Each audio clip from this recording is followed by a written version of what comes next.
abti waxaan ku leenahay naaska hooyada ku qabay dadka kuma yaqaanaan anaga ku naqaana Ramaaxo reer hawdna waa ku yaqaanaa inuu ka hor inta aan gudaha lagu soo gelin hotel Xamdi shacabka isu dhiib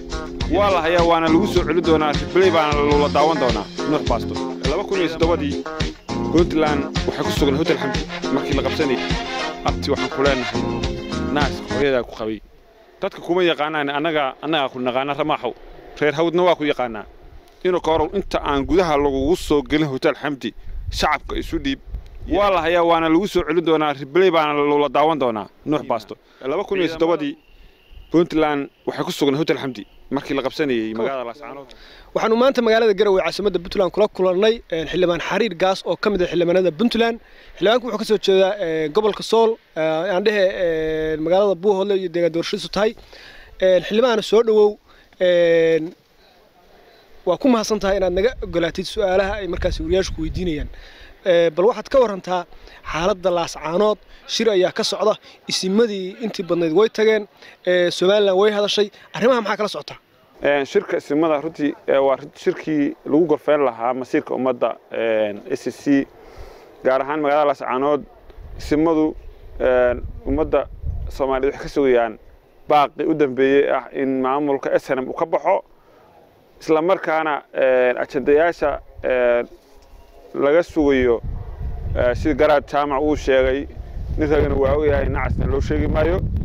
waxa lumaya la tijmisigii ay Soomaaliland ku joogtay deegaanka awalna kuma joogin rabitaan shacabka deegaanadaas awalna kuma joogin hadeerna waxa cadaanaysa in bulshadii deegaanadaas ay ka tashatay isla markaana ay banaanka u saartay maamulka Soomaaliland ee muddada 15 sanadood halkaas ku sugnaa ku dhawaad 150 qofna si dhuumasho ugu dilay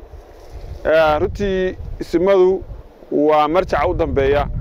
ummadda iyagaan loo daba fadhiya go'aamo aad u wanaagsan ayaa laga filayaa insha Allah ta'ala kana farxiya bulshada reer Laascaanood naxdin iyo dhabartabna ku ah maamulka SNM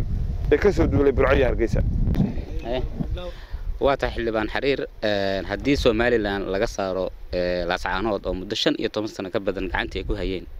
oo dadka deegaankana aysan ku qanacsaneen maamulkaasi Soomaaliland kacdoon uu ka dhashay Laascaanood dadna ay u dhinteen haween iyo dhalinyaro ay ku jiraan xaalka Laascaanood muxuu ku dambeyn doonaa maadaama aan ognahay dadkan in Puntland ay wax ka dhisteen waxaan noo raacinaysaa xildhibaan haddii ay Soomaaliland meesha ka baxdo maxaa xigi doona runtii dadkani waa la ogyahay 1998 Puntland bay wax ka dhiseen asaasayaashii ay ku jiraan ismada dhaqanka ee 13 ee ku sugan magaalada Laascaanood waa dadkii dhidibada u taagay Puntland weeye maanta annaga waxaan soo dartay ismada rabitaan waxaan ku fadhinaa matalaada bulshadaas baan ku fadhinay ismadu waxyaabaha laga sugay ka mid tahay Puntland 15 sanadood baa gacanta Laascaanood ka maqan tahay ilaa haddana wax uga suurtagelayna ma jiraan waxa weeyaan maanta ismadu shacabka danahooda ay ka shaqeynayaan annaguna waa garab taaganahay siday u aasaaseen Puntland 1998 ayaa maartay bulshaduna ay uga mid ahayd maanta haddii dadka bulshadaasi ay isku tashanayaan annaga waxba kama qabno haddaan siyaasiyiintanahay ismadii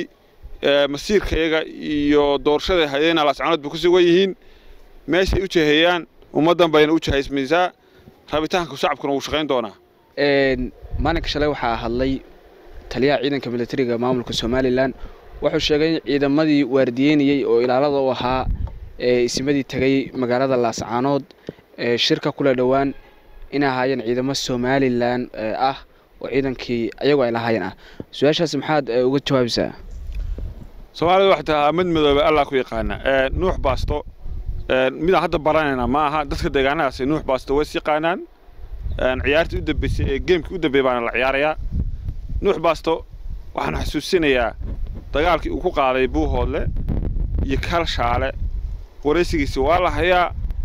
abaadkiisa laga fadhiyo waayay markii horena baqbaqdiisa iyo dawlad baan ahay iyo qabiil baan ahay runtii waan ognahay meesha ay gaarsiisay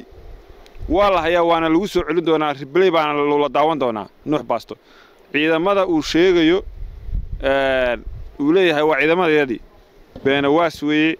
ciidamadan waa ciidamadii deegaanka waa ciidamadii beesha dhubahantay waa ciidamadii magaalada laascaanood u dhashay nin daad qaaday xumbo cuskay wuxuu la mid leeyahay ina kowrow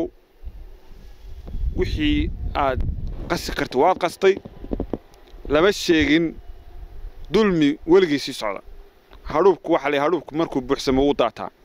ina kowrow inta aan gudaha lagugu soo gelin hotel xamdi shacabka isu dhiib iyo halgamayaasha dhiigooda aad ku daadisay gudaha magaalada laascaanood waxaan oran lahaa ina kowrow intaan lagugu soo gelin isdhiib maxkamad baa lagu saarayaa haddii kale gudaha inta lagugu soo golaa lagu jiidayaa meedkaaga iyo dadkana hortooda lagugu fadeexdaynaya ina kahin maaha midaan hadda baranay maaha